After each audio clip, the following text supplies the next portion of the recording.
大哥，係啦，好開心見到你哋，係咁啊歡迎你哋咧，代表教會咧就多謝你哋每一個弟兄姊妹同埋朋友咧，同埋親友嚟參加我哋今晚特別嘅健康講座。咁咧，我哋首先咧都俾一個熱烈嘅掌聲，我哋嘅講員嘉賓。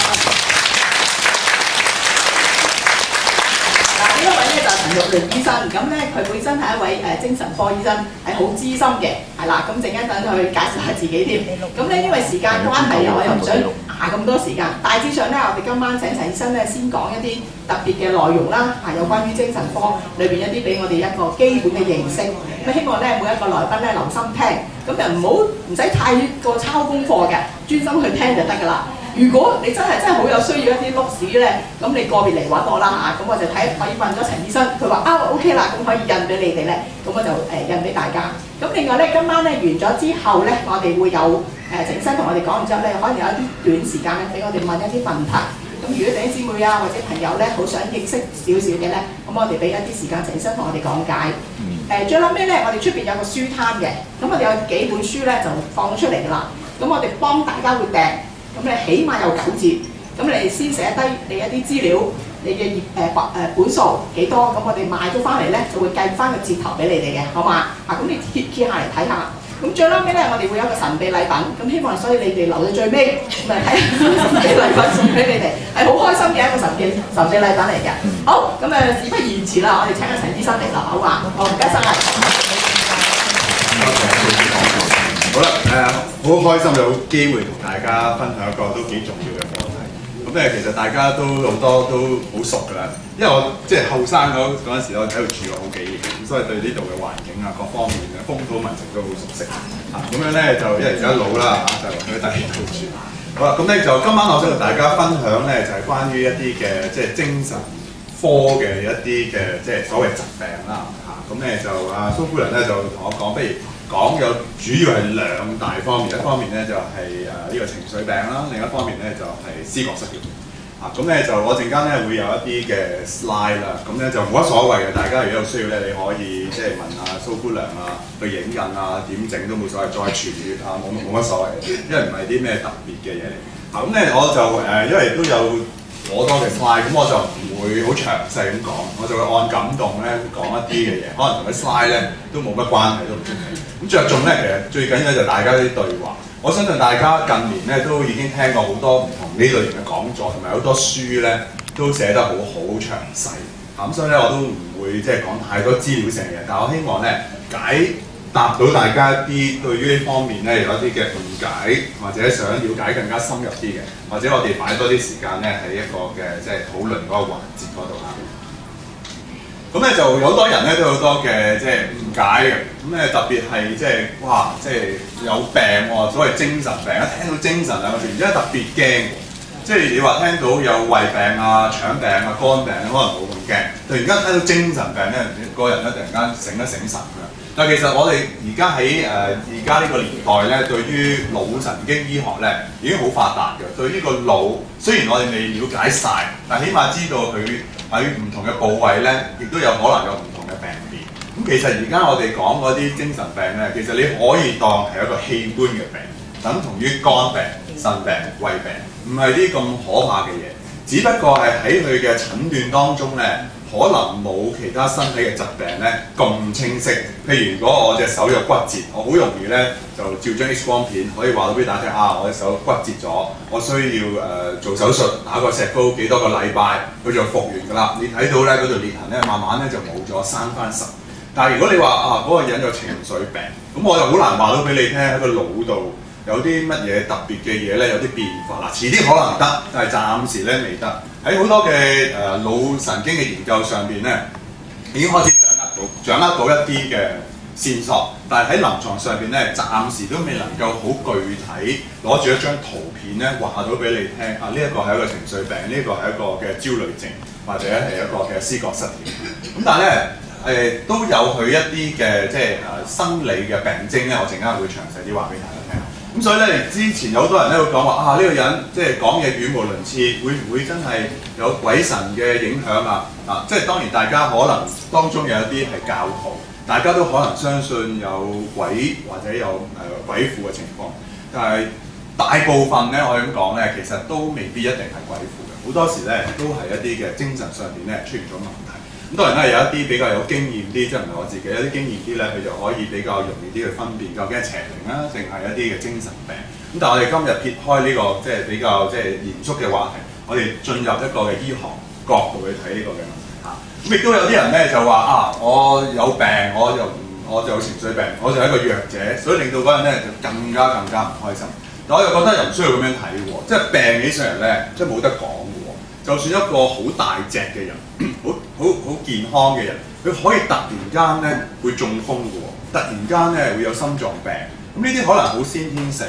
甚至咧突然間更加不幸咧，可能突然間會突然死亡。所以我哋咧喺疾病裏邊咧，我哋好難去預計，亦都唔可以話怪自己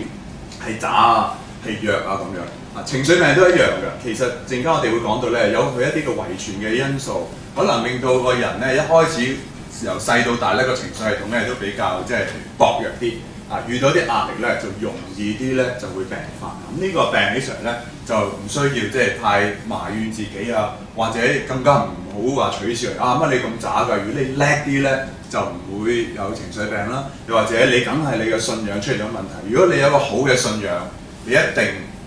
冇病㗎啦。咁我就覺得即係唔應該咁講，就算一個幾即係敬畏神、幾做得幾好嘅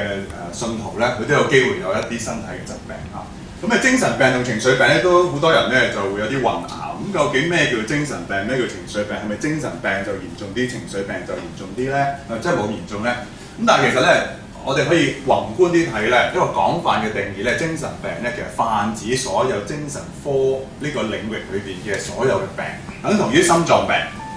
我有心臟病係一個好籠統嘅講法，亦都可以有冠心病啊，亦都可以有好多唔同類型嘅病嚇。咁所以宏觀總括嚟講咧，精神病只係泛指喺精神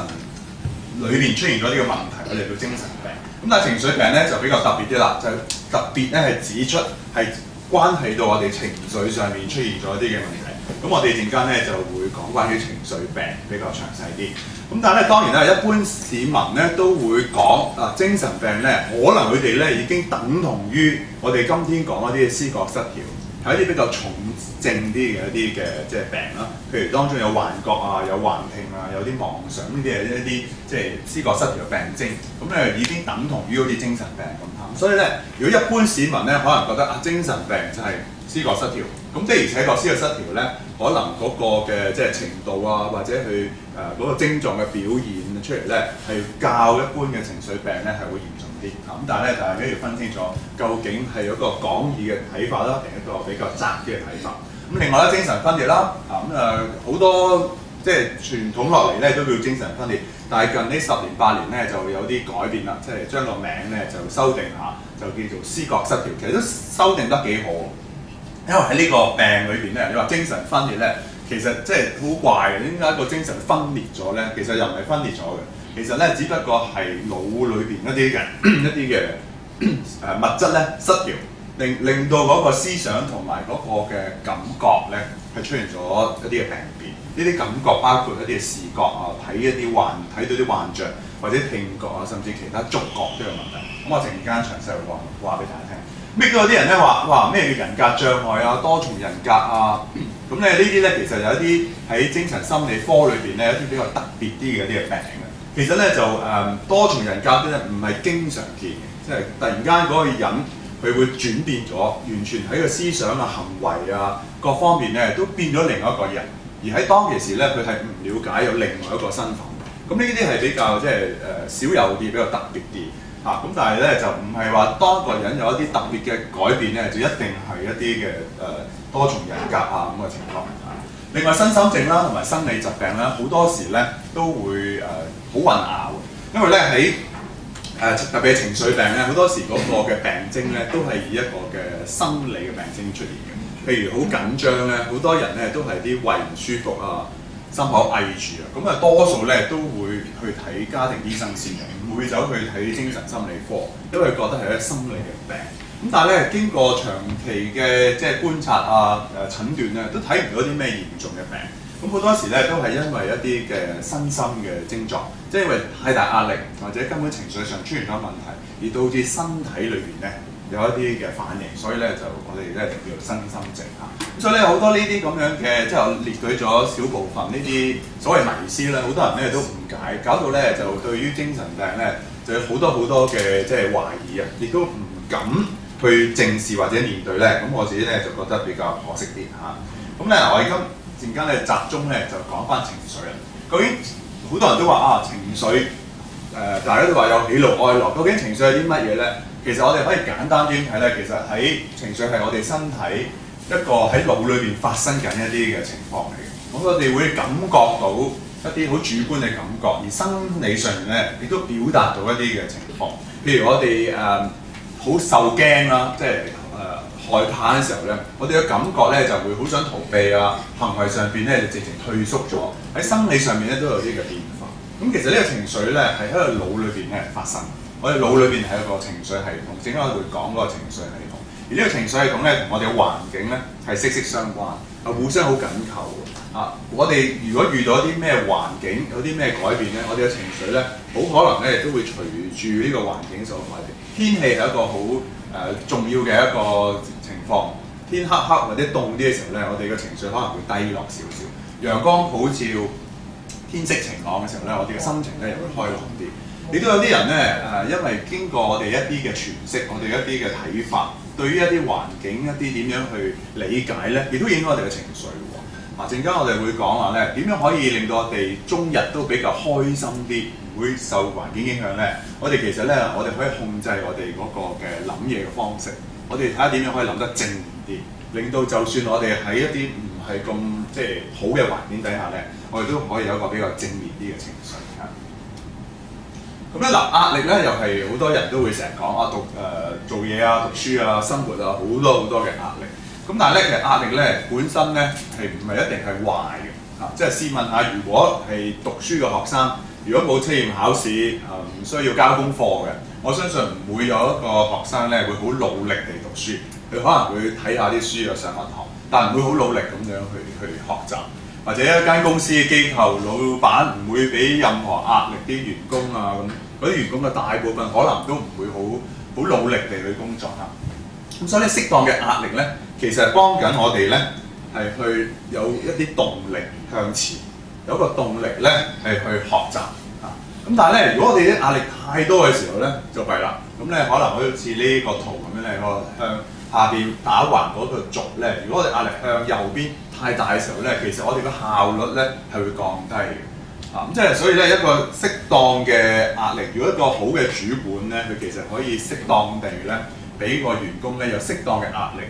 令到佢有足夠嘅推動力咧，係去做好佢份工。但係如果太多壓力咧，會令到嗰個人咧係會耗盡佢，令到佢可能有好多嘅情緒上邊啦，或者行為上邊咧一啲嘅逃避都唔出奇㗎。所以咧，其實壓力適當壓力咧係有幫助。咁但係如果太大壓力咧，其實係會令到我哋個精神上邊咧會受到一啲好大嘅困擾，同埋生理上邊咧都有啲問題嘅。譬如輕微咧，我諗大家都可能經歷過。如果嗰排工作太多太忙，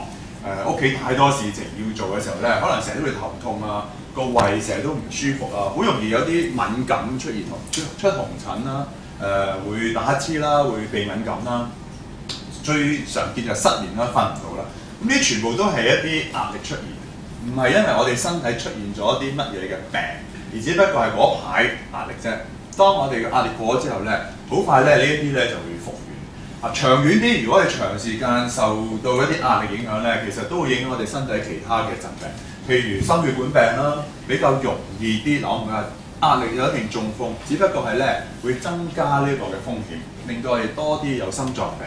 多啲可能會有糖尿病。甚至會多啲容易會有癌症嘅出現，因為影響到我哋嗰個嘅免疫系統。傷風感冒咧都會多啲嘅，甚至咧會喺我哋嘅行為上邊咧都有啲嘅反常喎。我哋如果太大壓力嘅時候咧，我哋可能有好多歪念，可能我哋會用一啲嘅酒精去麻醉自己啦，甚至有啲年青人可能會用一啲濫藥嘅方式咧係去面對啦。有啲人咧中意去賭啦、賭錢啊，或者係瘋狂咁樣去購物。其實呢啲所有呢啲咁嘅行為咧，其實唔係一個好好嘅方法幫我哋抒發壓力，只不過令到我哋咧會越嚟越困擾，所以變成一個惡性循環咧，搞到咧成個人咧都會好似流於崩潰咁樣。到最後咧，甚至可能咧係會有一啲嘅即係精神病嘅出現嚇。好啦，咁咧其實我哋一路講咧，我想俾一個好重要嘅信息俾大家咧，就係、今天我哋所講嘅精神病，無論思覺失調也好，或者情緒病也好，係唔係純心理，唔係我哋想像出嚟。好多人好似話啊，你唔好諗佢，你唔好覺得自己有病，咁就唔會有病啦。其實係錯㗎，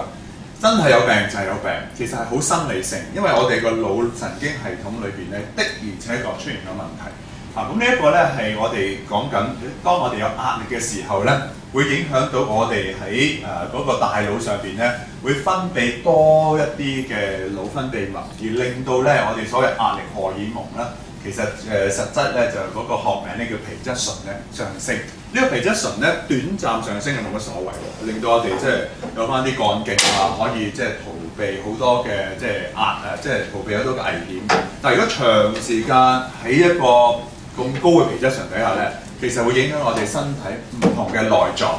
唔同嘅器官嘅功能甚至腦功能咧都會有啲影響。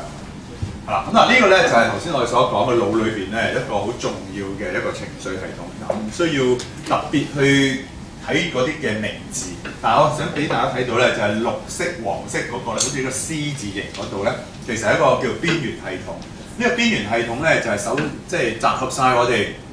唔同嘅腦嘅部位咧無論我哋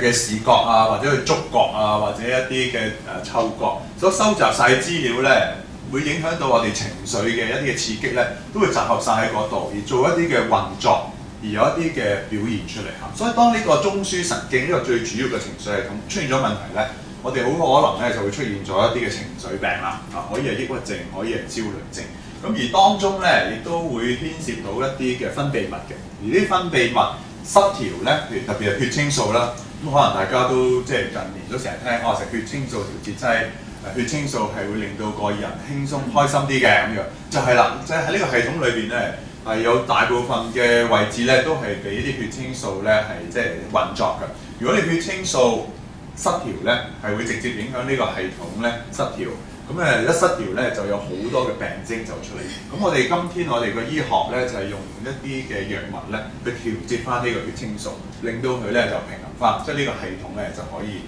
即係平衡翻咁我想特俾大家睇一啲嘅所謂例，即係證據啦咁咧呢個咧係一啲早幾年嘅一啲嘅老鼠嘅實驗咁咧就攞老鼠嘅一啲嘅腦細胞出嚟。咁咧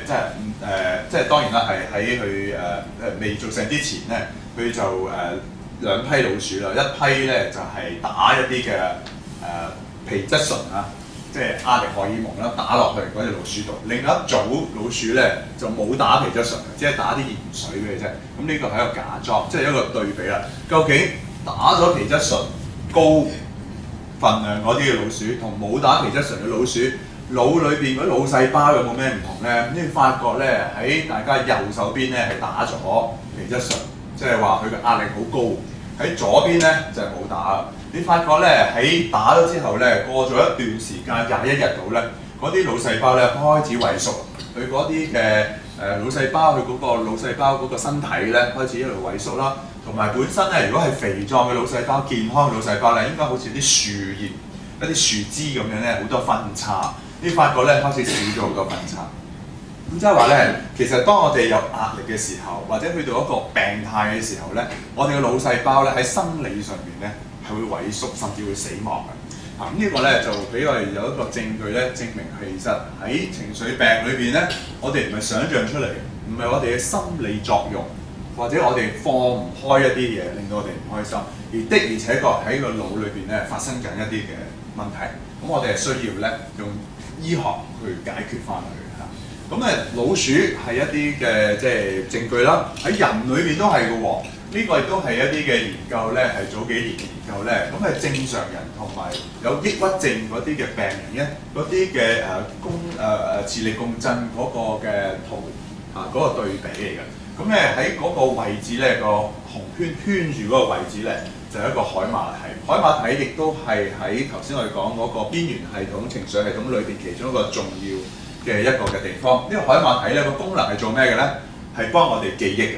記性嘅。咁所以咧喺情緒病嘅人當中咧，佢哋好多時佢哋記憶都係會差啲。咁如果我哋比較咧正常人同抑鬱症嘅病人比較咧，發現呢一個海馬體嗰個嘅形狀啦，同埋嗰個嘅大細咧係縮咗嘅。咁咧呢個咧亦都係一個嘅即係證據咧，證實咧喺個腦裏邊咧係發生緊一啲嘅病變。而呢啲病變咧，如果唔早啲去處理咧，諗下萎縮緊嗰啲嘅腦細胞一路咧就萎縮死亡。如果我哋一路拖1年、拖2年、拖10年、拖20年，咁嗰個問題咧可能好嚴重喎。早期咧，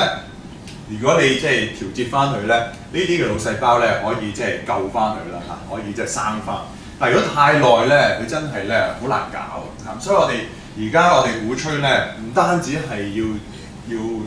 醫啦，我哋仲要鼓吹咧係早啲去發現有問題。我哋要早啲去接受治療，早啲去處理，唔好將個問題咧拖得太耐。等同於其他嘅疾病一樣嘅，譬如如果你有血壓高，你應該早啲去處理。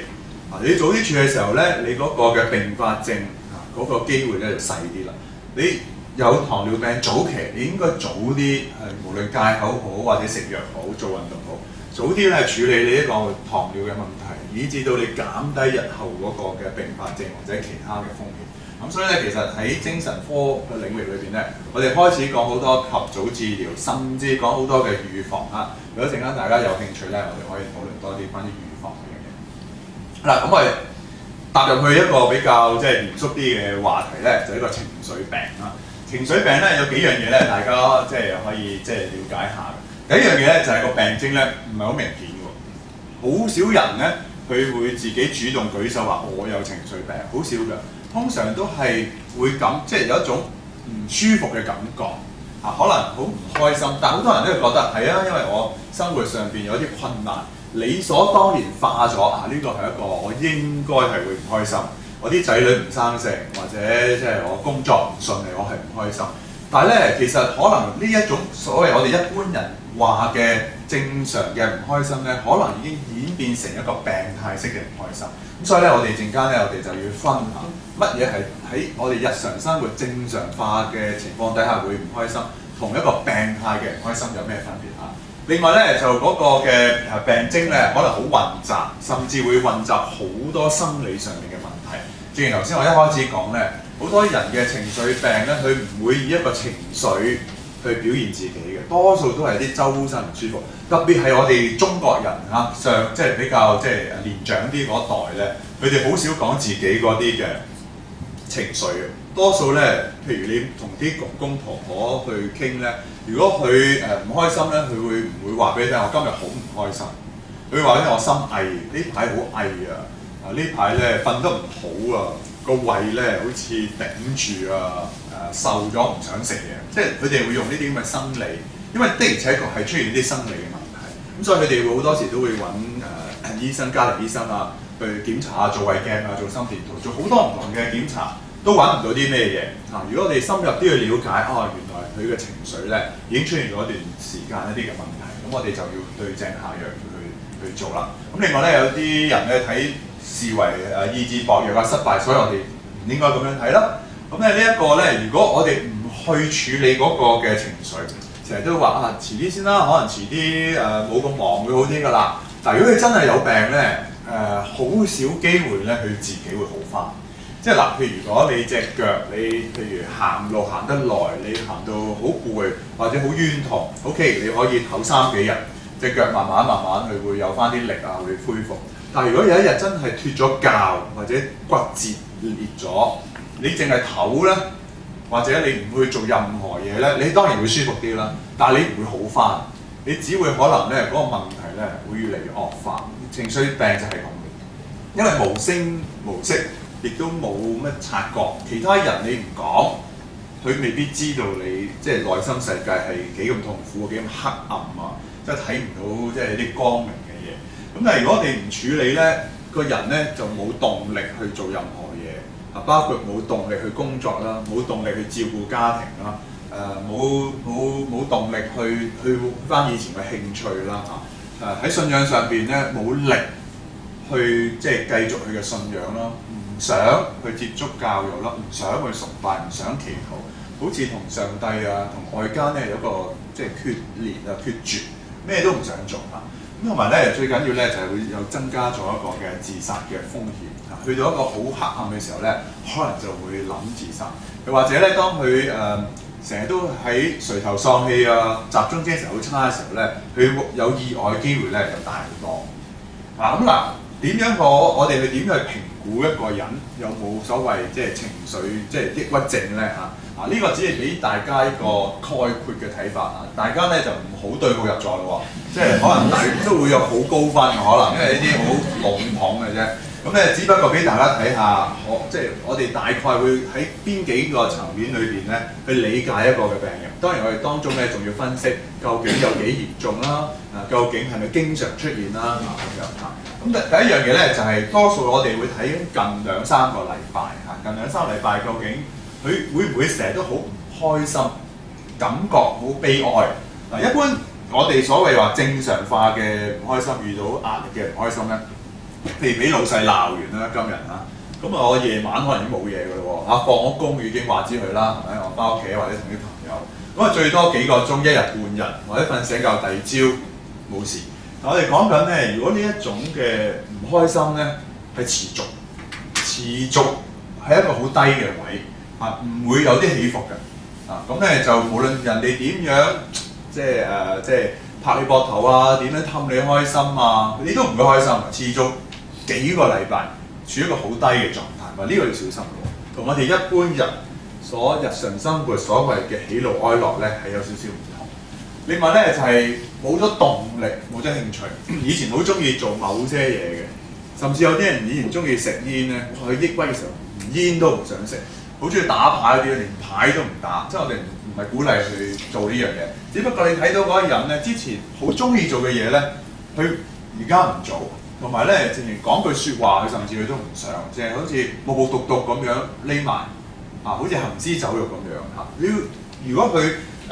問佢咧，佢會表達得好清楚咧，就係冇咗一種嘅勁，冇一種嘅動力，就好似一個引擎咧冇咗死咗火，撻嘅撻唔着。咁呢個咧又係一個好重要嘅喎。我哋有時唔開心，我哋不至於去到咁嘅喎。譬如我哋即係俾老細鬧完咧，咁我哋會即係背後會約埋啲朋友鬧翻佢噶嘛，我哋唔會話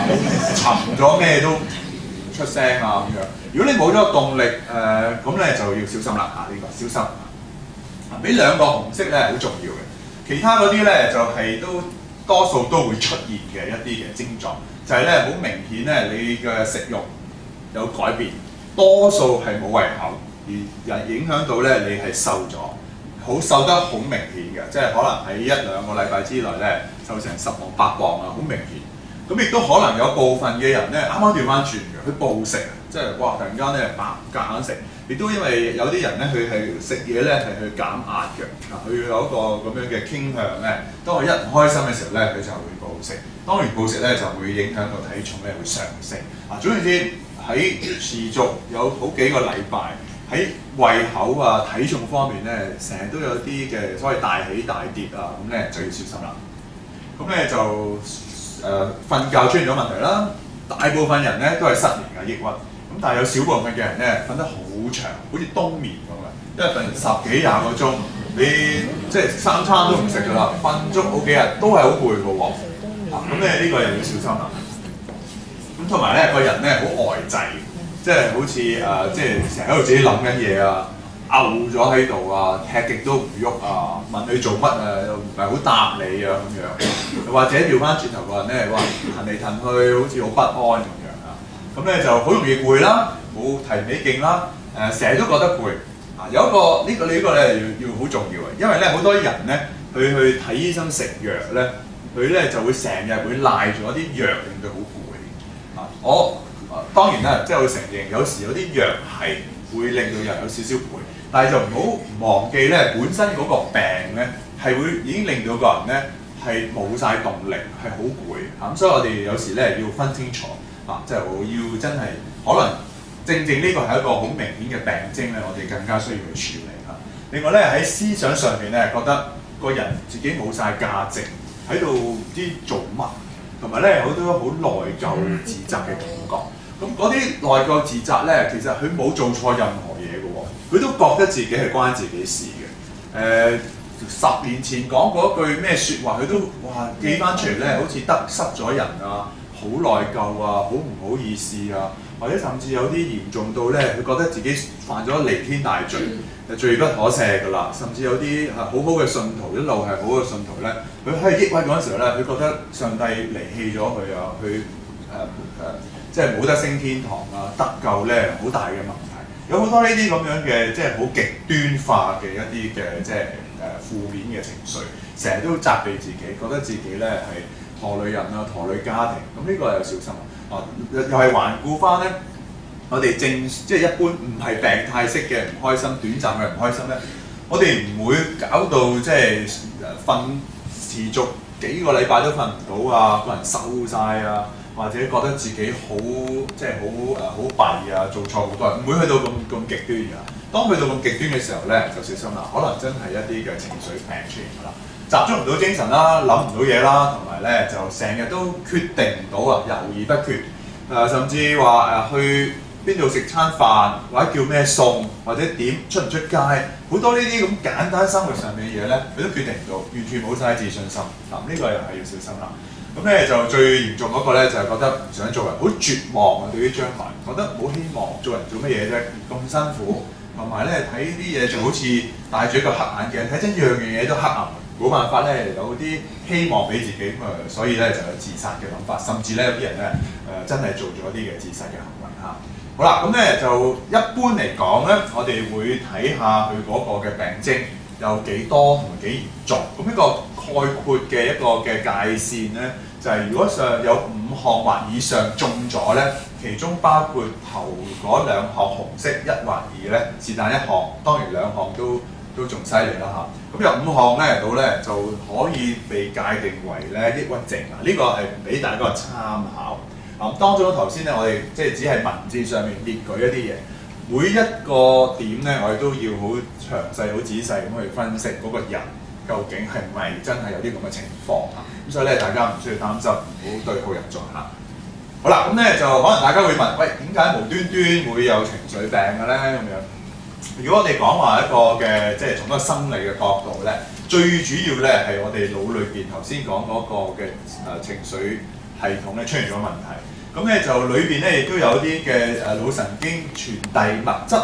裏邊咧，譬如舉個例就血清素啊、血甲腎上腺素。有好多種㗎，咁其中咧當中最多人認識嘅就係血清素、血甲腎上腺素。呢個失調就會產生情緒病一啲嘅病症。咁點解會令到呢個失調咧？有時真係無端端嘅喎，可能真係佢嘅遺傳傾向，譬如家族上邊好多人都有情緒病，佢本身個情緒系統係會有啲唔穩定嘅。當佢去到咁上下，即係20零歲嗰陣時出嚟社會做嘢啦，開始壓力大啲嘅時候啦，咁可能咧就會病發㗎啦。咁所以咧有一個嘅傾向嘅因素咧，比較所謂原因咧，就係一個遺傳嘅傾向啦，或者嗰啲人嘅性格咧，可能比較執着、偏執啲嘅。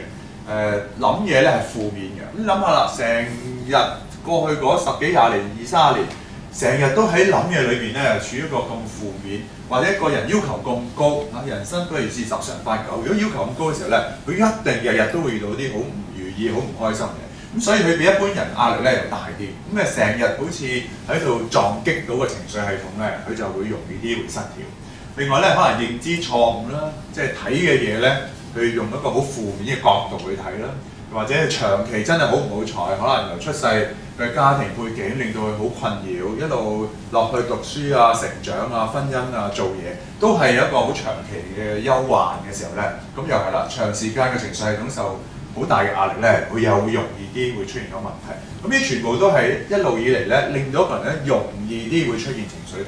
咁但係咧，我哋要成日會問，究竟點解呢個人前唔病早唔病，係要呢時呢刻去病咧？咁所以咧，好多時都一定有啲嘅誘發因素。呢啲誘發因素咧，就係多數都係環境壓力啊，特別係我哋即係喺呢個城市裏邊啦嚇，我哋無論工作啊、家庭都好多壓力。而呢啲壓力咧，我哋唔可以比較嘅。工作壓力對於一啲人好大影響，對於其他人咧可能冇乜所謂。一個小朋友佢入唔到足球隊對佢嚟講係人生一個好大嘅打擊。咁但係我哋唔可以即係話佢哇乜你咁小事你就咁傷感㗎。咁亦都好多人點解會情緒病咧？因為佢屋企有啲寵物離世。對於一啲冇養寵物嘅人咧，匪夷所思。哇！點解即係畜生點解佢過身你會咁傷心咧？咁所以我哋咧，即係如果我哋譬如要去同一啲有情緒病嘅人相處啊，或者要鼓勵情緒病人咧，我哋千祈唔好太主觀地咧去評價別人咧對於某些嘢佢覺得有壓力，因為每個人咧佢嗰個嘅重點都唔同。環境係一個壓力嘅，即係會影響到有引發因素啦。另外咧病都會嘅喎，感冒咧好得意喎，感冒之後咧個人會唔開心嘅喎。咁的而且確係會好多人嘅情緒病嘅復發咧，好多時都係因為啲生理嘅疾病啊。感冒過後咧，可能咧佢就會進入一個嘅抑鬱期。呢個都係影響到一啲嘅腦細胞嘅原因。藥物啦，有一啲嘅係醫生處方嘅藥啦。咁咧當然啦，如果係醫生處方嘅藥咧，有一啲藥咧醫生會話俾你聽呢隻藥咧會有增加即係情緒病嘅風險嘅，咁佢可能會解釋俾你聽。咁但係而家有好多咧係年青人濫用嘅一啲嘅危害精神科嘅藥物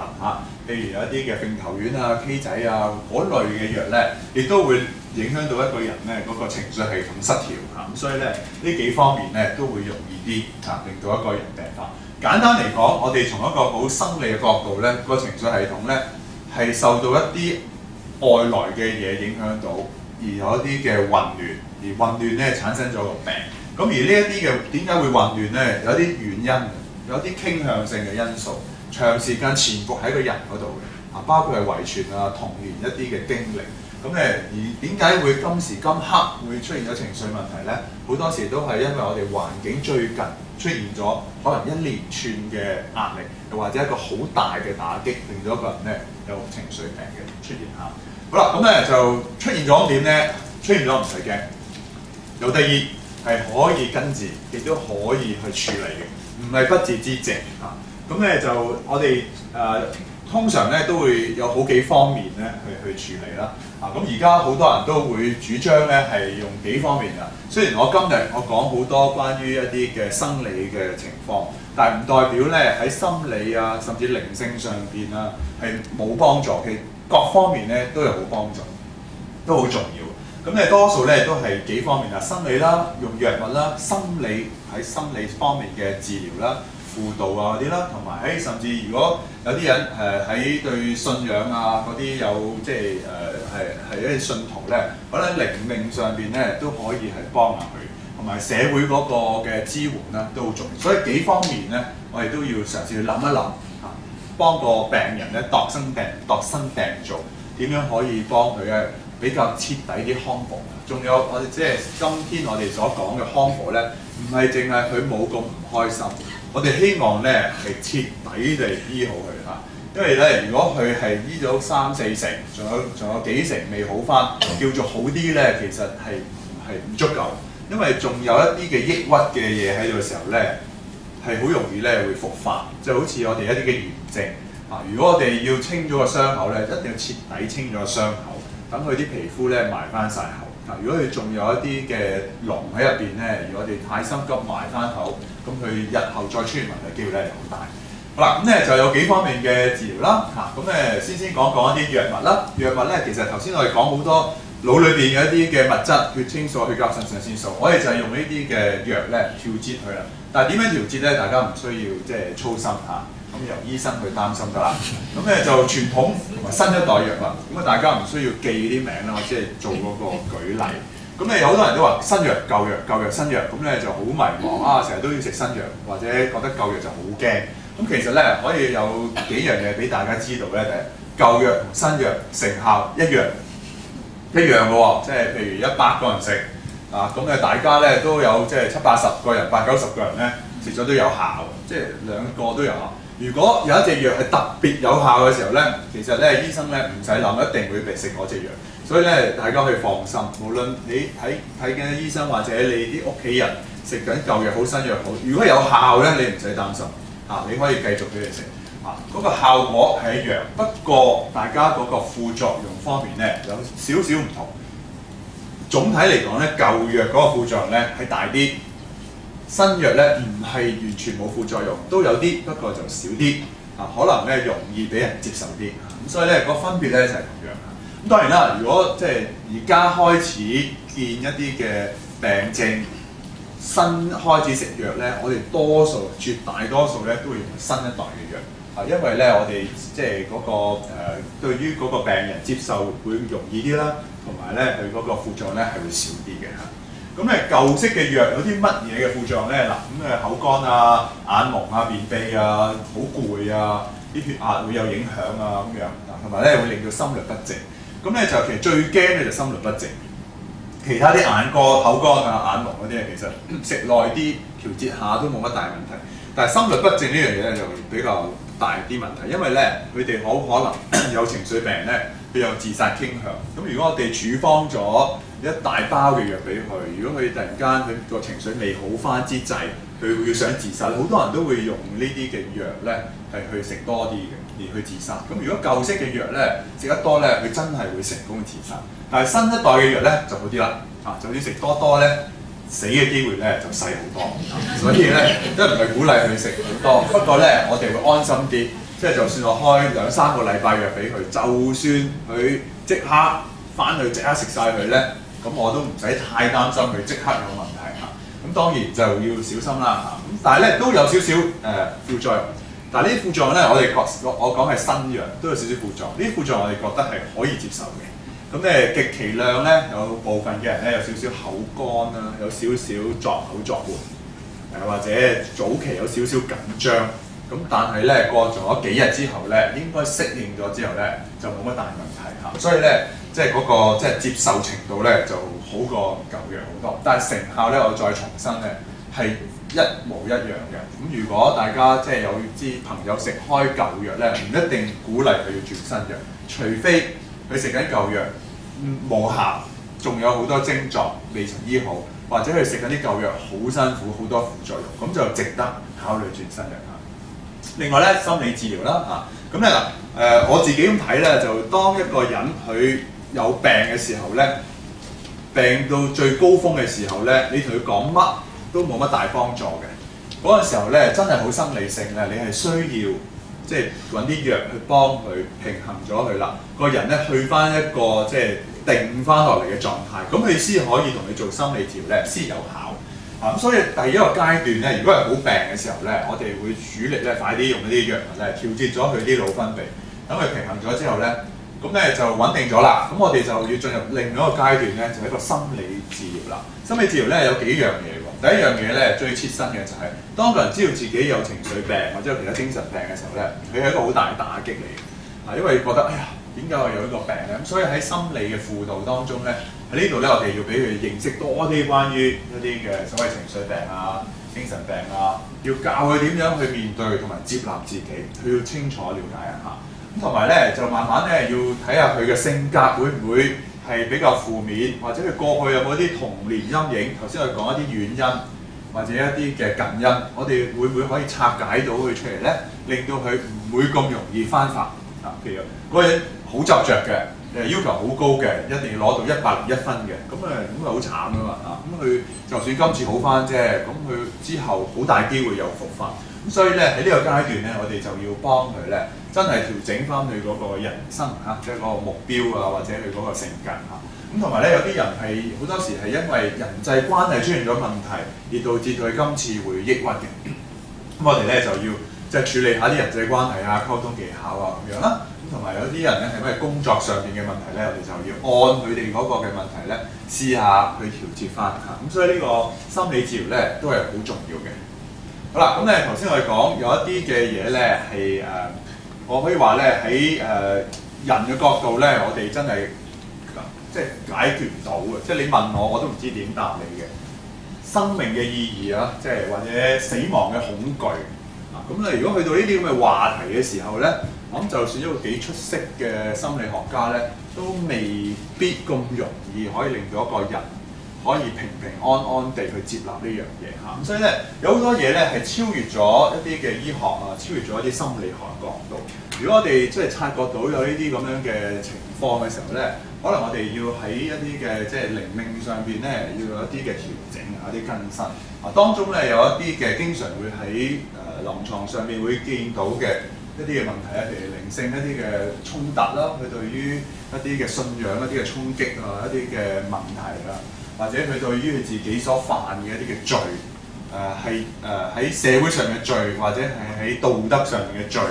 嗰種嘅內疚感啦嚇，同埋對於人生嗰種睇法啊，或者長期病患佢點去面對，或者面對即係就快即係要死亡，或者家人就快要死亡，或者佢冇咗一種嘅動力去愛人啊，或者去被愛，即係呢啲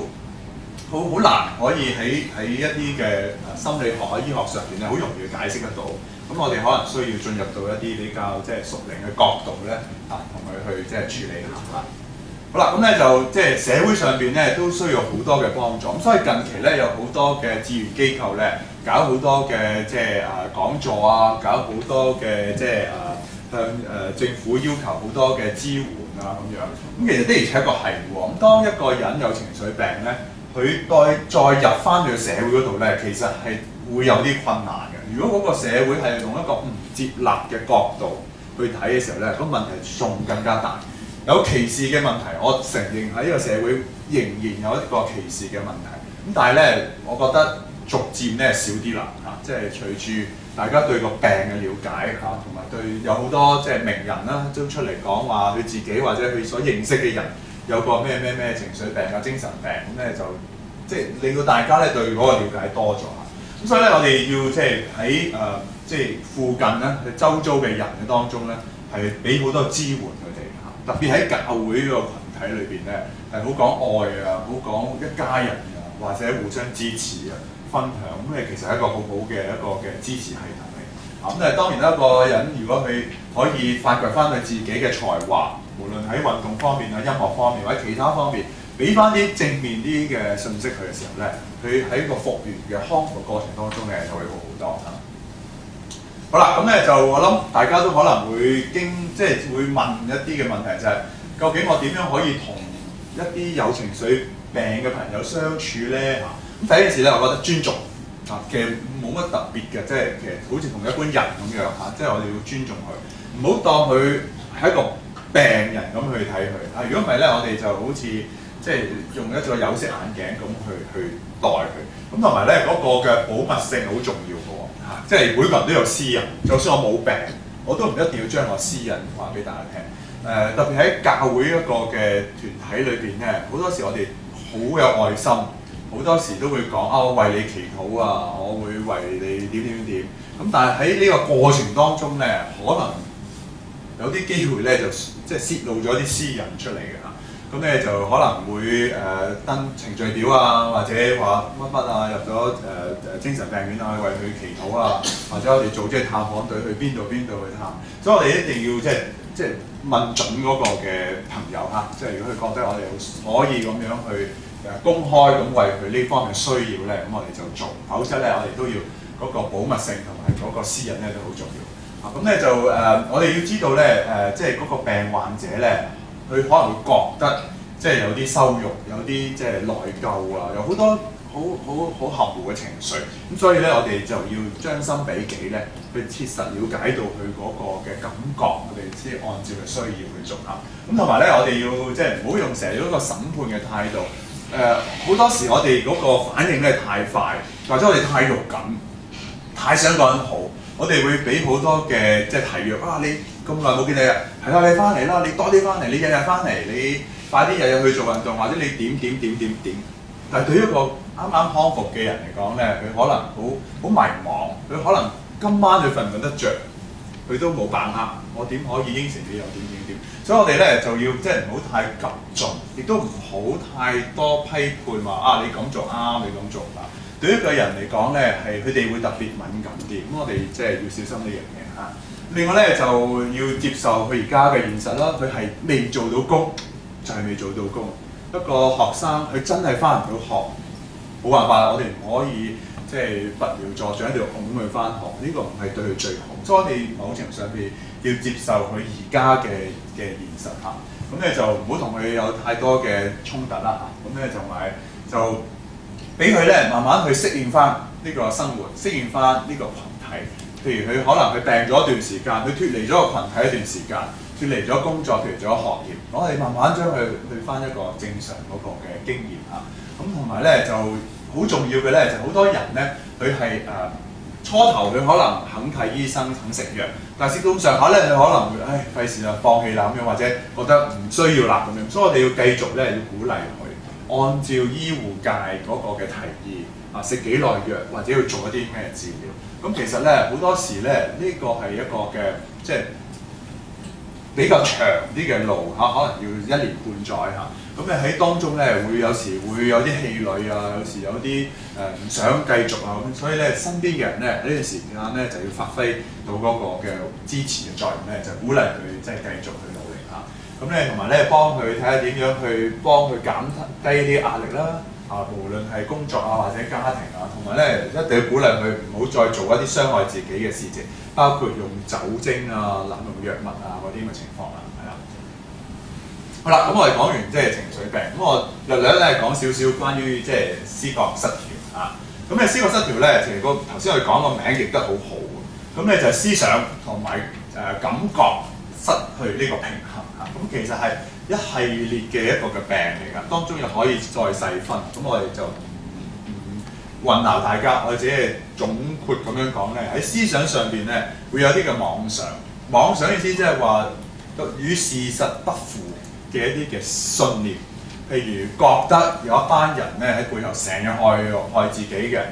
出到街咧，所有人咧都係聯繫住嘅，而呢個聯繫咧，可能同公司嗰啲人咧係有掛鈎嘅。無論去到邊個角落咧，都可能有啲攝錄機喺度錄住自己，甚至翻到屋企咧，隔離屋咧都可能會望住或者擺咗啲偷聽器。咁呢一啲咁樣嘅同事實咧不符嘅咧，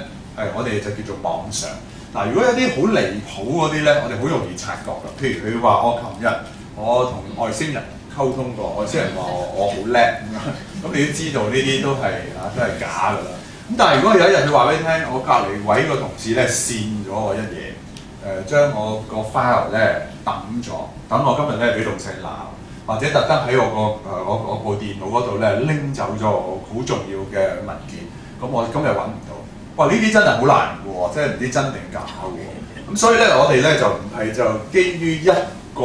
嘅信念或者去講一個事蹟，我哋會睇佢過去呢近排佢嘅思想係點咧？佢對一啲事物嘅睇法係點咧？咁咧，所以我哋先至去即係去判斷到究竟係咪一個妄想啦。所以有啲時候咧係困難，有啲時候咧係比較容易啲嚇。咁但係想俾大家知道有呢咁嘅情況。咁咧除咗我哋有妄想之外咧，咁咧可能咧喺思想上就好混亂啊！即係有時講東，有時又講西咁樣，即係講到咧即係語無倫次。咁呢啲就好清楚，又係有啲嘅病啦。咁除咗思想之外咧，佢感覺咧包括好幾個感覺，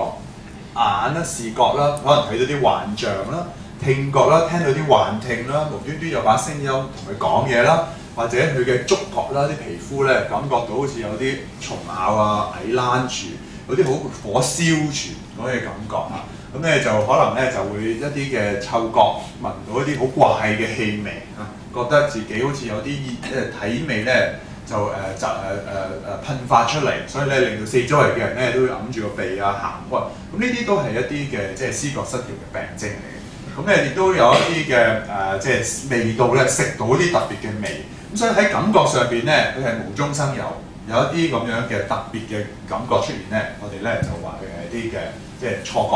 或者啲幻覺。咁咧即係當呢啲咁樣嘅病徵出現嘅時候咧，嗰個人咧佢個性格咧同以前咧會好唔同可能會好混亂冇辦法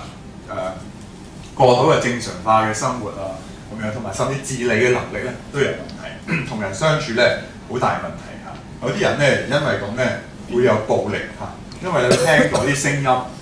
鬧佢咁，所以佢個反應咧就要鬧翻佢哋，或者佢覺得有班人咧追殺佢，所以咧佢要諗用啲咩方法咧先發制人，先咧就要搞掂嗰個人先，又或者覺得自己走投無路，成班人去到邊都跟住佢嘅咧，佢可能咧生無可戀咧，佢可能會諗自殺。咁所以有啲自殺同埋啲暴力嘅風險嘅，如果係思覺失調，因為佢同嗰個現實咧脫節咗唔能夠有一個好理性嘅方法咧去分析事件咧係真定係假。最大問題咧就因為佢同現實脫節咗，對於佢嚟講咧嗰個幻覺咧係好真實嘅，佢完全冇懷疑過呢個係假。佢對於嗰個妄想有人迫害佢咧係千真萬確，因為佢喺佢邏輯上邊咧，佢已經掌握晒好多嘅線索，所以呢條拗咧係冇意思嘅。我哋咧唔係同佢拗，我哋咧就係要即係亦都唔可以認同佢，我哋只係咧盡量唔好喺呢一方面同佢喺度糾纏。我哋希望咧即係拉開佢，唔好成日諗住呢樣嘢，而盡量咧鼓勵佢去接受治療。喺思覺失調呢個情況底下咧，暫時嚟講喺早期咧，病發高峰期嘅時候咧，係喺心理方面咧嗰個成效咧係唔係好高嘅，所以咧就一定要食藥㗎，即係呢個思覺失調嘅出現。嗱咁咧，所以咧抗精神病嘅藥咧喺思覺失調嚟講咧就好重要。咁當中咧又係有舊式嘅藥，亦都有新一代嘅藥嚇。咁啊舊式嘅藥咧同新一代嘅藥咧又係一樣喎，成效又係一樣嘅喎，亦都冇乜分別。但係咧舊式嘅藥咧嗰個副作用咧就明顯多好多。咁咧就有啲咩咧？就係我諗大家可能即係10幾20年前見到一啲精神病患者食咗藥咧，好似機械人咁硬晒、緊晒，會手震啊，好似啲有柏金遜症咁啊，行步路都好慢啊，彎晒啊。咁你好離遠一睇就知道佢係有問題。咁所以咧佢自己又會即係唔舒服啊，緊晒，咁咧就即係好唔舒服。咁咧就而家咧就有啲新一代嘅藥咧就好好多啦。呢一類咁嘅病徵咧就冇咗嚇。咁但係咧唔係話完全新一代嘅藥冇問題喎，都有少少嘅問題。就係咧可能咧食咗嘅血糖咧有啲人會升高啦，或者啲脂肪啊、膽固醇會高。咁所以咧我哋可能要定期咧去驗一驗呢啲血脂同埋呢啲血糖。否則咧就嗰個即係副作用咧都唔係咁犀利。咁咧呢類嘅藥咧，即係思覺失調嘅藥咧，咁可以口服同埋可以打針。咁咧就口服咧就日日食啦。咁如果打針咧就大概2星期至4星期咧去打一次。咁譬如有一啲人佢係唔肯食藥嘅，或者唔中意日日食藥嘅，咁佢可能選擇咧打針。咁咧就可能會4個禮拜到。就去即係醫務所度咧打針，咁咧就可以維持咗佢4個禮拜。咁當然啦，唔同嘅藥有相隔時間唔同咧，有啲2個禮拜，有啲4個禮拜。咁咧頭先講舊式嗰個精神科嘅藥咧就硬晒啦，新一代咧就冇咁犀利嚇，咁就會好好多啦。好啦，咁咧就有啲人可能都好困擾，究竟我點樣可以勸一啲人去睇醫生咧？呢個好難，呢個一個即係一路都係一個好難嘅問題。頭先我哋講，好多人佢唔知道自己有病，佢對於佢嚟講咧，特別係思覺失調同佢現實脫咗節之後咧，佢唔知道自己係一個嘅問題。所以我哋一定要睇下佢究竟係咩原因，點解去接受治療？佢唔覺得自己有病啦，或者覺得病情唔係好嚴重，我等下先啦，或者我靠食下維他命啊，做下運動會好啲咧。嗱，如果唔係病咧，當然做運動啊，食啲維他命啊，即係輕鬆啲啊，放下假，一定有幫助，令到人減壓。即係等同於頭先我話隻腳行到攰，我哋休息下、按摩下，一定有幫助。但係當去到骨折或者去到一個嘅即係關節炎發炎嘅時候咧，我哋淨係做呢一啲嘅咧，絕對唔夠。咁所以我哋要了解到啦，或者佢哋唔記得食藥，或者唔想食藥。又誤解食藥咧好多副作用，咁頭先我哋講啦，其實唔係咁多副作用啫。咁咧就或者對精神病誤解，或者俾社會人會歧視，就怕咧自己咧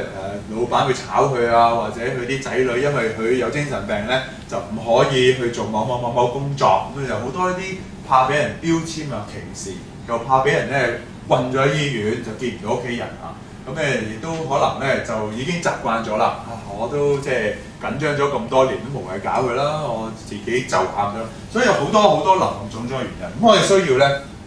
就係要每一個人都有唔同嘅原因，我哋需要了解佢嘅原因，咁我哋先至可以幫到佢。咁但係有幾樣嘢提一提咧，就係我哋唔應該做一啲嘢嘅咧，就係我哋盡量咧就唔好即係成日恐嚇佢，或者你再唔點咧，我捉你入院。因為你越嚇咧，佢就越驚，即係其實製造咗一個對於治療一種恐懼嚇，所以就千祈唔好。咁咧就盡量唔好話騙，即係佢睇醫生啦，即係話同佢出去睇戲，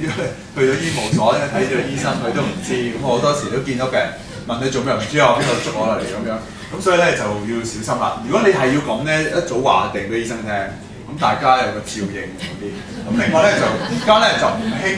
暗中落藥，以前咧早幾代咧就好興暗中落藥，因為而家我哋講好多人權，咁咧就唔可以暗中落藥嘅。咁咧有啲咩好處咧？因為咧通常我哋暗中落藥咧都會係笨手笨腳嘅，始終都會有一日俾佢知道喺廚房門口見到阿媽落啲嘢落自己杯碗湯度咧，咁就真係晴天霹靂啦！因為佢本身已經覺得有人害佢，咁而家仲係阿媽害佢咧，咁就好弊。所以咧呢個咧要小心。同埋你落咗喺食物度咧，佢嘅吸收咧唔係咁好，有時多時少咧，所以就算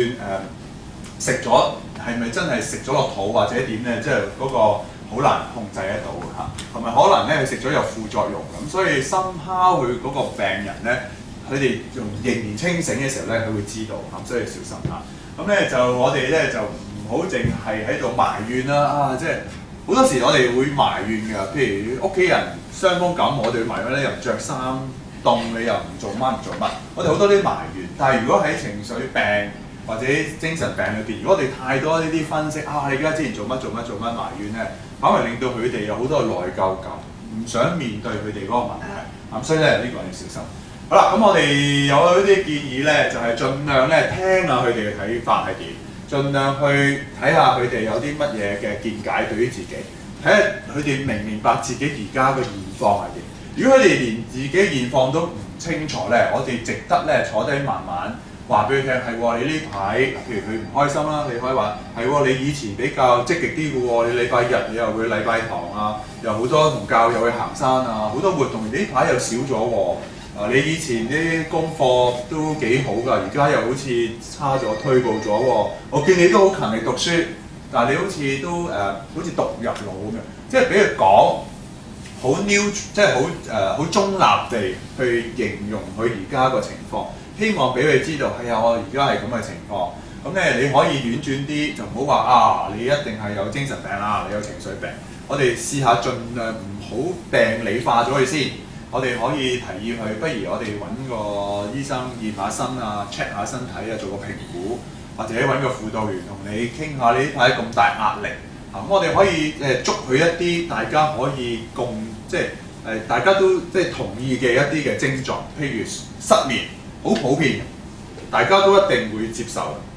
而家失眠嘅時候咧，我哋就要處理啦。咁可以話不如同你去見下醫生，即係處理失眠嘅問題啦。或者明顯瘦咗好多嘅，咁呢個有目共睹嘅，咁都可以同佢講會唔會即係需要驗下身啊？都隔幾年都應該驗下身。或者佢呢排好大壓力，工作啊、家庭各方面，可以提議我識某個輔導員可以同你傾訴下，咁又保密嘅，咁你可以有一個平台去抒發下自己嘅情緒都好夾嘅。咁用呢啲咁嘅方法咧，大家去坐低傾下佢一啲嘅症狀。而啲症狀咧係佢都發覺到嘅，咁然之後咧就鼓勵佢從呢個角度咧去尋求一啲嘅即係去診斷先啦、評估先啦，然之後有需要嘅就做一啲嘅治療嚇。咁咧就唔好同佢講有病冇病喺度爭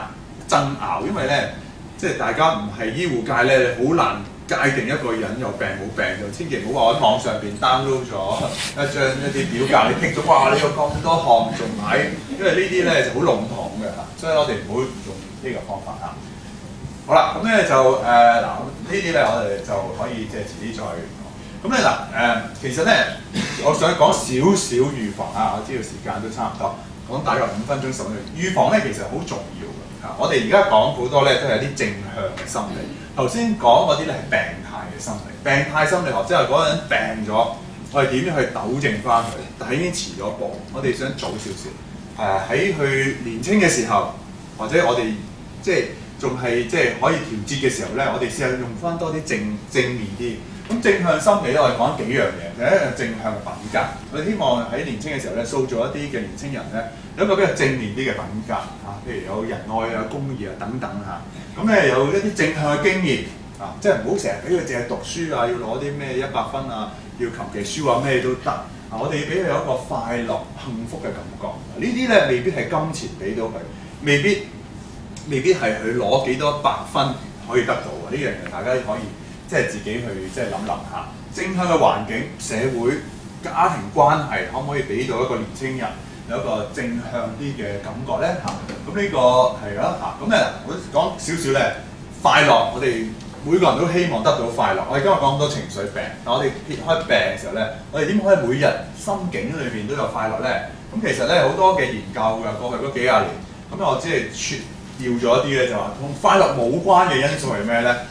你幾後生、幾老、幾靚、幾咩咧？其實唔重要，咩性別啊，呢讀到幾高級，或者有啲人唔係點讀個書咧，都冇乜關係。你住喺邊度，半山好，住喺邊度唔緊要，咩種族。最吊詭咧就係財富原來係冇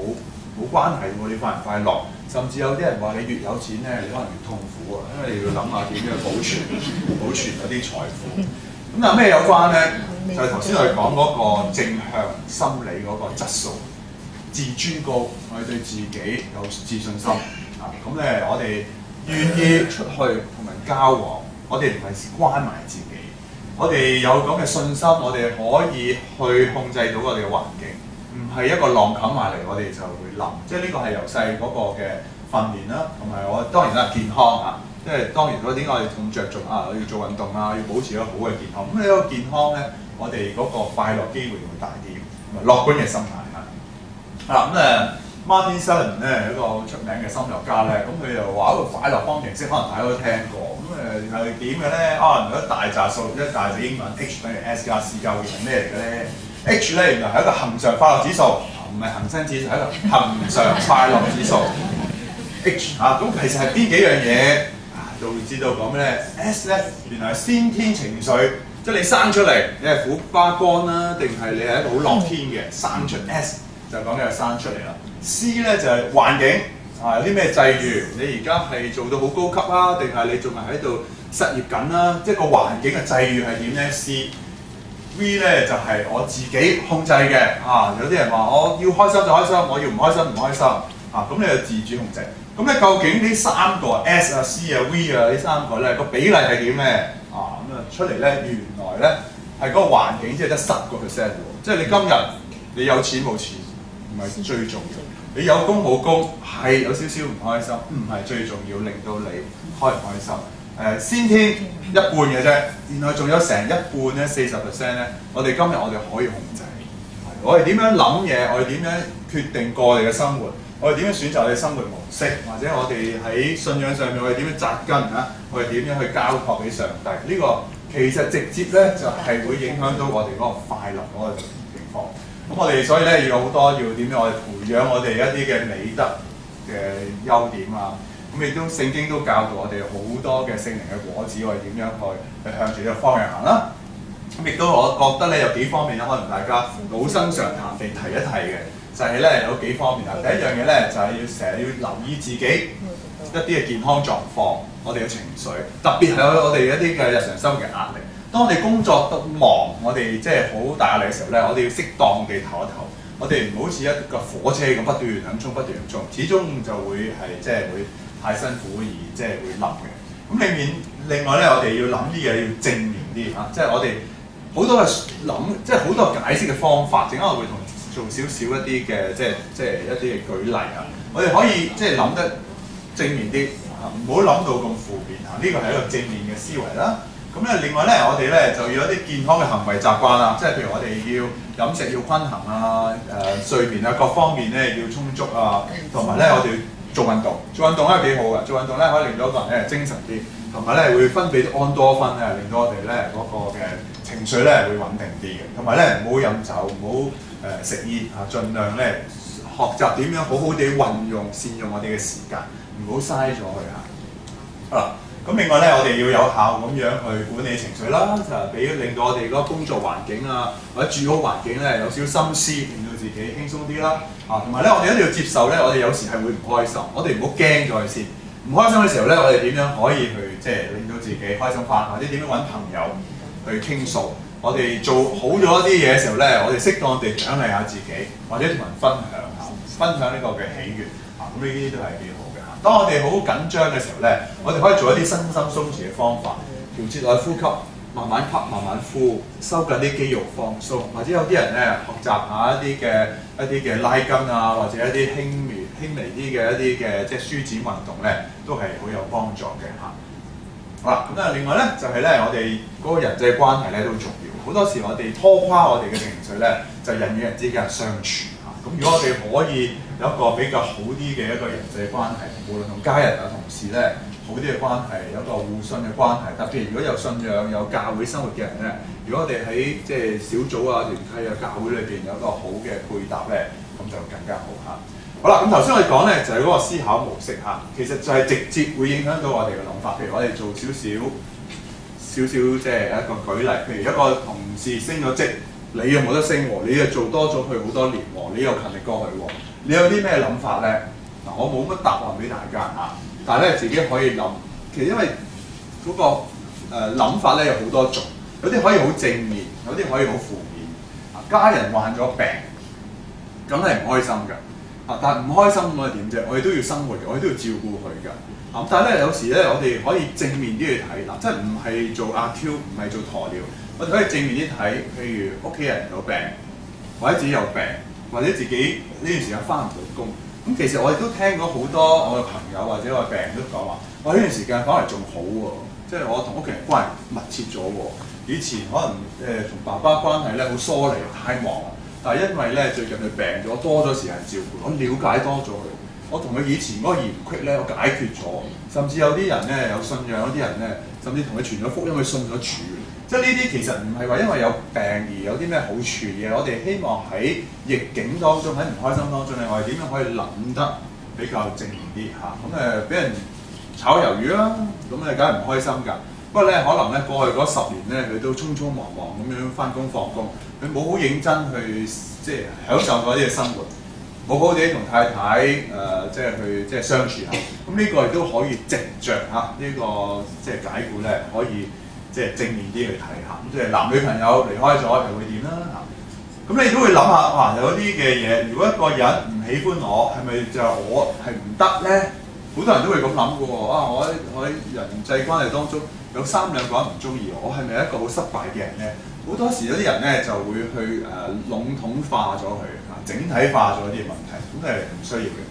要做一個好人，我必須對每一個人都要好，亦都唔可能嘅喎。咁有啲人就係成日執着住呢樣嘢，我對每一個人都要好，所以令到自己咧好大壓力嚇。如果我有情緒表露，就意味著我係脆弱嘅。好多人咧唔可以喺人面前喊，或者唔可以喺人面前咧傷感。但其實唔係喎，呢個係即係上帝俾我哋一個好嘅禮物，俾我哋人生多啲色彩喺情緒方面嚇。咁如果我傷害咗某一個人，我就是一個壞人。當然啦，傷害人梗係唔好啦。但偶然間唔覺意即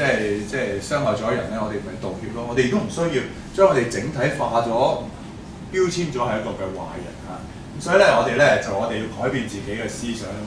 嘅方式。我哋嘗試咧，如果我哋有一啲嘅意念出嚟嘅時候咧，你要問下呢個信念咧正唔正確？咁你可以同其他人傾下喎，即係你睇下嗱，如果你遇到嘅即係咁嘅情況，你會點睇咧？咁你攞多咗啲資料嘅時候咧，原來我哋唔需要成日都係咁睇。我哋有一個人咧有一個習慣嘅，有一個傾向嘅。無論我哋生活行為咧，我哋思想都有習慣。有啲人一出現一樣嘢嘅時候咧，第一個直接嘅諗法咧就係衰嗰面。咁如果我哋知道有呢咁嘅傾向嘅時候咧，我哋多啲去同人傾訴下，了解人哋對呢啲事情點睇嘅時候咧，咁我哋可能多咗啲角度去睇一啲嘢咧，我哋就唔會成日諗住一樣嘢啦。係啦，咁咧就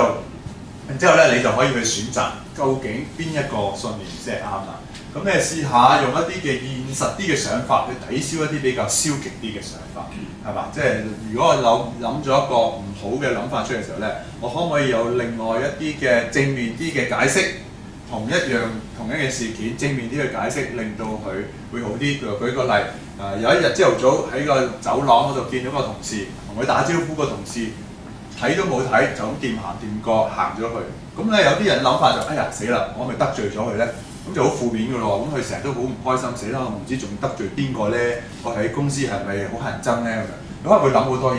有啲人咧佢覺得哇呢個人咁衰㗎，咁沙塵白貨，唔睬人嘅，好嬲佢。咁就諗下點整蠱佢啊，或者點樣同啲人咧講佢是非，咁又係令到自己好困擾嘅喎。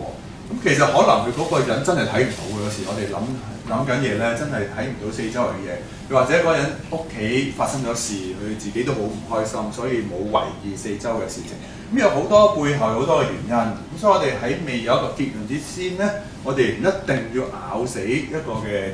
可能性。如果唔係咧，我哋就會成日俾我哋一啲嘅思維咧困擾住嚇。好啦，咁咧我今日咧就講到呢度嚇。咁咧希望即係大家咧就對精神病啊、情緒病咧有啲了解。咁咧剩翻即係10零分鐘，咁我都希望咧大家有啲多啲嘅即係交流嚇。如果有啲咩問題咧，可以即係大家去傾下、分享下。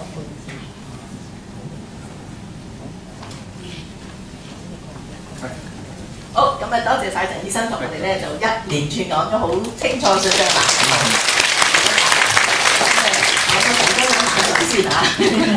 咁另外咧，我哋就俾一啲台下嘅即係弟兄姊妹同埋朋友咧發問一下。咁如果你想問下醫生啊，有啲嘢想了解下，你舉一舉手，我哋有同事咧就會攞個咪俾你，因為我哋都想大家聽清楚啲，好嘛？啊，咁啊時間唔多，應該有大概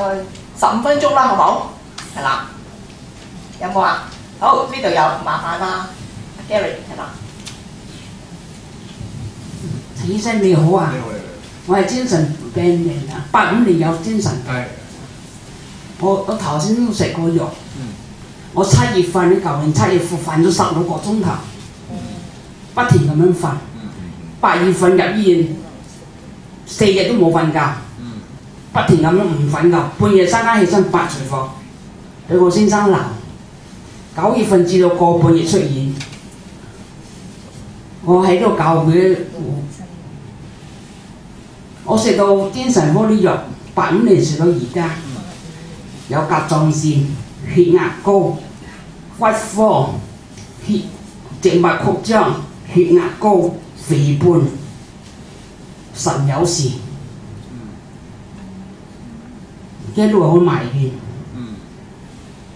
我做運動1至6係做運動，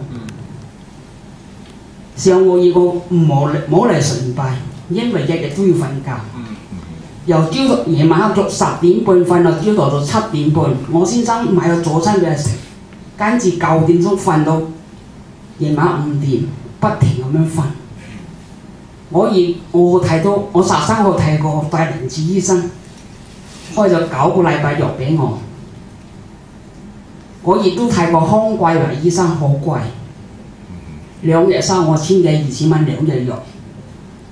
我俾唔起。我食到精神科啲藥不停咁樣食，我而家食緊紫色嘅，1200嘅晚黑，康師唔知咩食到1600，一路不停咁樣食，連精神科啲藥，醫生話你全部已經食過晒。我話醫生，我可唔可以斷尾？我係一個好快樂、好開心嘅女人。我住西村，我仔女已經大個咗。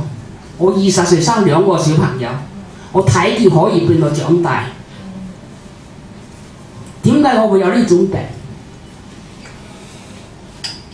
我2007年信咗讚美操耶穌基督，我2009年浸禮。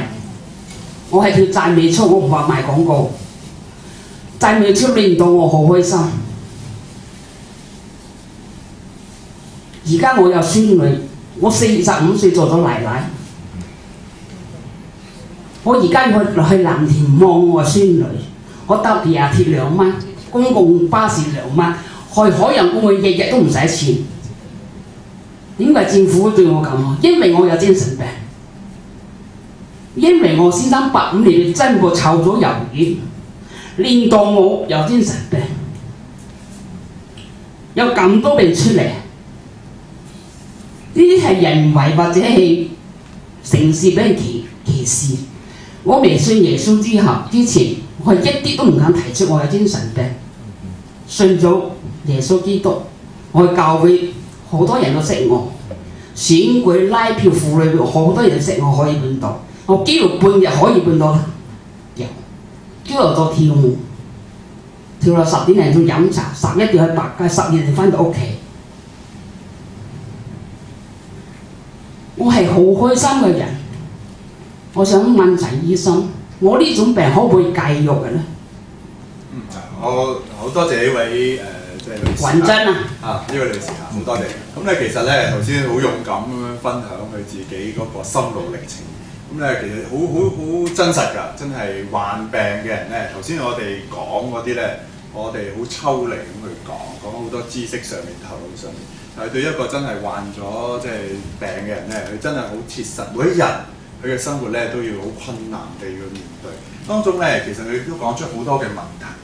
究竟我做錯咩嘢？究竟我發生咩事？究竟係社會又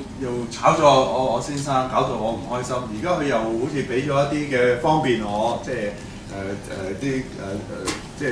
交通費啊又好平啊，教會有好多嘅支援，即係好多嘢咧。其實我哋人生咧好壞參半。有啲時候我哋真係會好失意，但係咧如果我哋深信上帝咧，佢有好多其他方面咧會補足到我哋。但係頭先你最後問嗰個問題咧，究竟你可唔可以戒藥咧？我諗我喺呢度咧真係唔能夠講到俾你聽。第一，我唔係好了解到你嗰個病嗰個嘅詳細嗰個情況。我唔敢即係喺一個唔係好清晰嘅底下咧同你講戒唔戒藥。我會提議你咧就去同嗰個主診醫生去傾下你嗰個病情，究竟係去到一個咩情況？有一啲病係可以食一段時間嘅藥咧，就唔需要食。我舉個例，譬如一啲嘅抑鬱症，如果第一次病發，我哋講係食大概1年左右啦。咁咧就我哋可以試下減藥，試下停藥。咁咧有大部分嘅人咧，佢都唔會再復發，都係有少部分嘅人咧去復發。但係如果有啲人唔好彩，佢情緒病，佢第一次復發，即係第一次病發停咗藥，如果第二次或者第三次復發咧，咁可能咧就食耐啲啦，可能講緊咧要超過1年，甚至2年啊、3年啊，甚至有啲人咧經常性去即係復發嘅咧，暫時嚟講咧可能都要繼續食落去。不過大家又唔需要灰心喎，因為醫學咧不斷有新嘅進步，每日都有新嘅發現，同埋咧藥物咧越嚟咧就越精準，同埋咧針對嗰個嘅病咧越嚟越多，或者我哋對個病咧越嚟越了解，咁所以咧可能喺不久將來咧，對於情緒病啊、思覺失調或者其他精神病嗰個理解咧會更加深，同埋咧更加有突破去治療，可能會醫得更加徹底。所以今天如果我哋有一啲嘅朋友或者一啲家人咧，仲係食緊一啲藥，好似暫時未能夠停咧，其實唔好灰心。我哋穩定咗嗰個嘅情況咧。呢個係一個暫時我哋已經係最好㗎啦，穩定咗情況，等同於血壓高、糖尿病，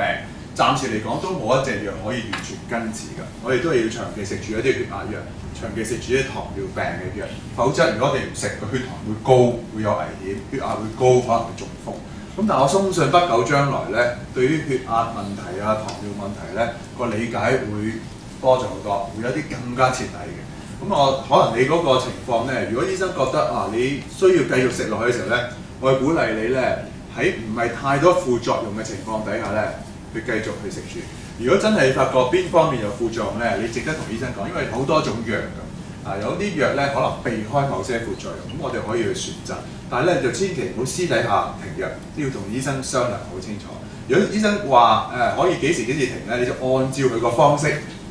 就唔一下子停嘅，多數係慢慢停。咁但係如果醫生話暫時唔好住喎，唔好停住喎，食住你都一路都幾穩定喎，又有酸啊，又可以參與好多唔同嘅活動，都已經好好㗎啦。比起你病發嗰陣時咧，已經好過100倍、1000倍。咁我哋咧就要接受人生係有一啲時候咧，我哋要同一啲唔係太好嘅嘢咧共處。如果我哋可以同呢啲唔好嘢共存一段時間咧，可能不久將來總會有一日咧，我哋會有一啲嘅曙光。所以你千祈，如果醫生話你暫時仲要食住藥咧，你繼續千祈唔好灰心，總會有一日咧，你可以即係認真可以徹底咁樣去根治你個病。或者有冇其他嘅朋友可以即係分享下，或者有啲問題？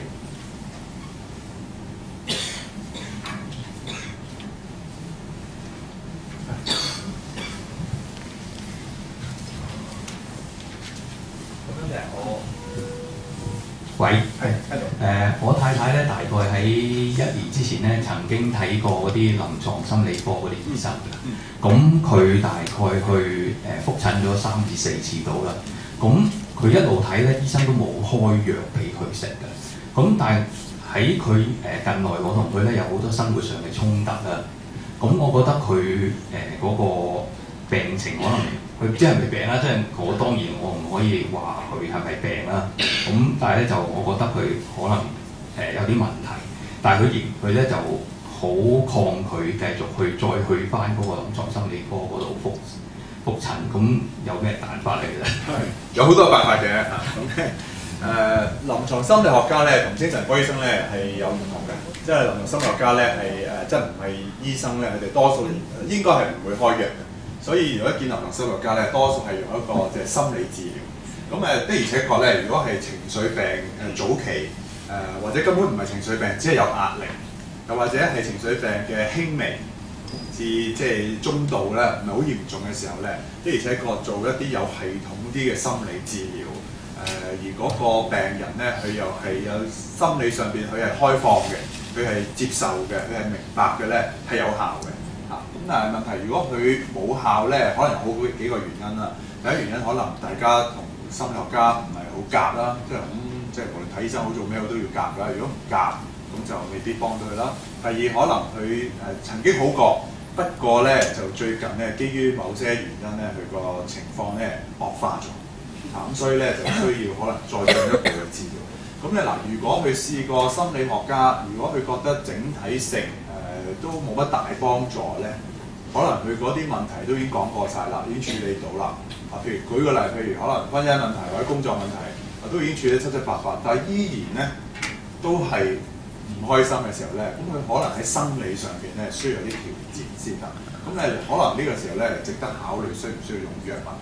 咁但係如果你太太係好抗拒藥物咧，咁佢又唔想見翻嗰個心理學家咧，咁其實唔緊要嘅，我都唔介意可以再見過另外一位心理學家，咁都可以再用另一個角度，即係唔係話嗰個唔好，只係可能用另一個角度再去睇佢個事情，重組翻佢嗰個問題，會唔會有另外一啲新嘅方法可以幫到佢？